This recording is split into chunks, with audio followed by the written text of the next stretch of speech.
De volta e falando mais uma vez com a repórter Lilian Ribeiro, que tem mais informações sobre o assassinato de Marielle Franco e também do motorista dela, Anderson Gomes, porque, Lilian, os policiais estão refazendo o trajeto do crime, é isso?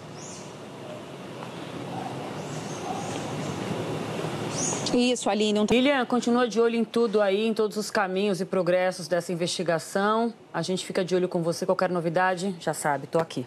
E agora a gente volta a falar sobre febre amarela. A vacinação será ampliada para toda a cidade de São Paulo a partir de segunda-feira agora. Atualmente, a vacina é oferecida aos moradores de 54 distritos das zonas norte, leste e oeste da capital paulista.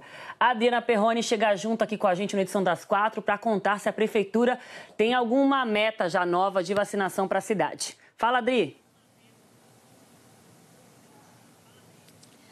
Tem sim, Aline. Boa tarde para você. Nossa entrevistada, só para a gente deixar muito claro para quem está acompanhando a gente, se eu moro em São Paulo, não importa onde, o bairro, que região, a partir de segunda-feira, o posto de saúde mais próximo da minha casa vai ter a vacina disponível, eu posso chegar, não precisa mais daquela senha que causou muita confusão no começo aqui da campanha em São Paulo, é só chegar, tomar a vacina e seguir aqueles cuidados, quem tem mais de 60 anos, quem está grávida, enfim, tirando isso, é chegar sem senha, sem nada, é isso. Vou deixar que ela responda. Então, quem chegar em qualquer posto de saúde... Ótima notícia, uma ótima notícia. Vamos lá, pessoal. Valeu, Dri. Agora a gente vai para o mundo. Parece que vem mais mudanças lá na Casa Branca. A imprensa especula a saída do Conselheiro de Segurança Nacional. Tem jornal que já dá como certa. E ainda há rumores de outras demissões ou renúncias. A gente lembra que cerca de 40 funcionários do alto escalão já deixaram o governo desde o início do mandato do presidente Donald Trump, há pouco mais de um mês. Imagina o conversê que não está rolando lá na Casa Branca, onde está a nossa Raquel Krahenbuhl. Raquel, imagina as especulações, mas tem gente aí tentando controlar esse ambiente, esse clima aí, tentando descobrir aí todos os jornalistas, quem vai sair, quem vai ficar, mais novidades chegando. Um clima aqui inacreditável ali. O presidente Donald Trump demitiu pelo Twitter. Raquel, vou interromper a Raquel, daqui a pouquinho a gente volta com ela, porque eu peço desculpas a Raquel Krahenbuhl, nossa correspondente que sabe como funciona esse tipo de coisa. Inclusive, quando eu abri a nossa conversa aqui, eu falei quase um mês. Na verdade, Donald Trump completou um ano de mandato agora, 20 de janeiro, quando tomou posse. E desde então, dezenas de pessoas importantíssimas do seu governo deixaram, algumas foram demitidas, outras renunciaram. E Raquel contava aqui desse bastidor, porque há especulações fortes de novas saídas, inclusive do Conselheiro de Segurança Nacional. Raquel, a movimentação é tão grande, tanta especulação, que tem gente fazendo uma conta, sabe? Contando os dias entre cada uma dessas demissões. Aline, para não perder a conta. Todo mundo de olho na Casa Branca aí, também no Twitter, né? Porque o presidente americano adora mandar essas notícias pelo Twitter antes. Valeu, Raquel. A Procuradora-Geral da República, Raquel Dodge, reafirmou que está acompanhando de perto esse caso. Ela disse lá em Porto Alegre que o pedido de federalização das investigações, anunciado ontem, vai depender do andamento dos trabalhos.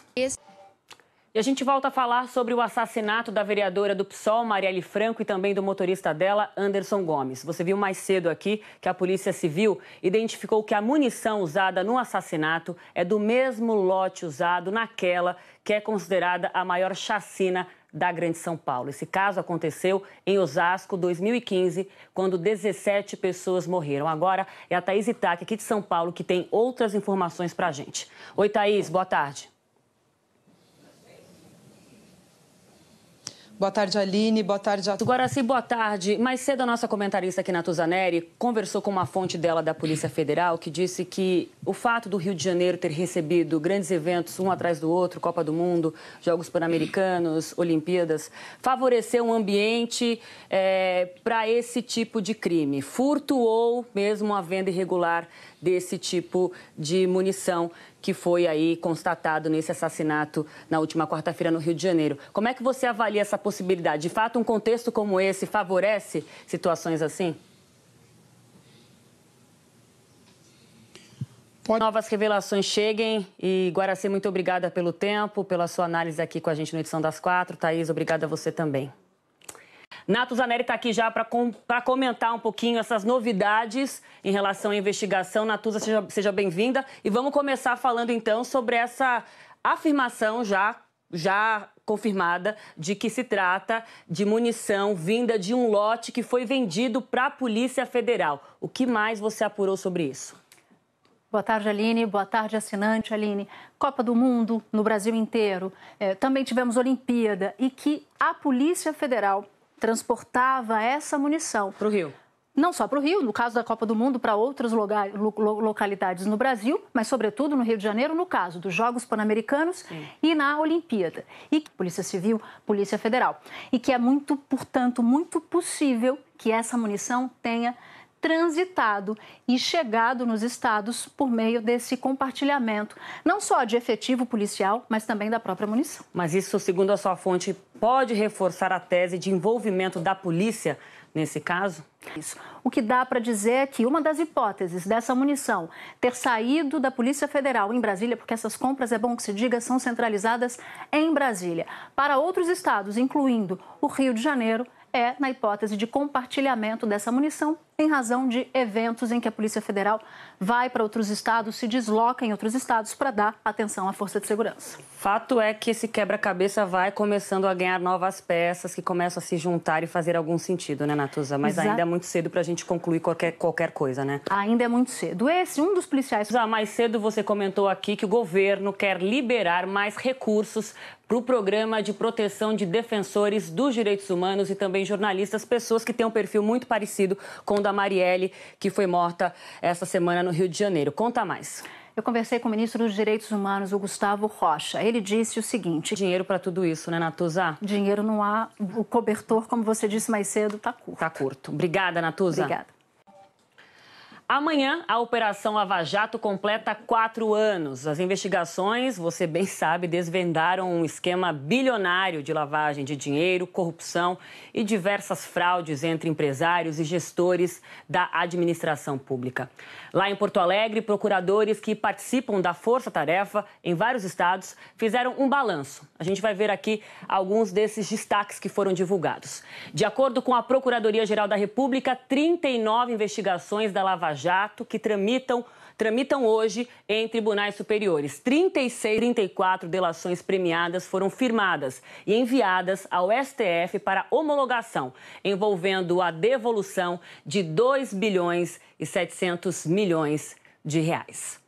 Esses números da Justiça Federal no Paraná, onde a Lava Jato começou, são ainda mais expressivos. 63 acordos de delação premiada e 11 de leniência. Eles prevêem a devolução de 11 bilhões e meio de reais, sendo que quase 1,5 bilhão já retornou para a Petrobras.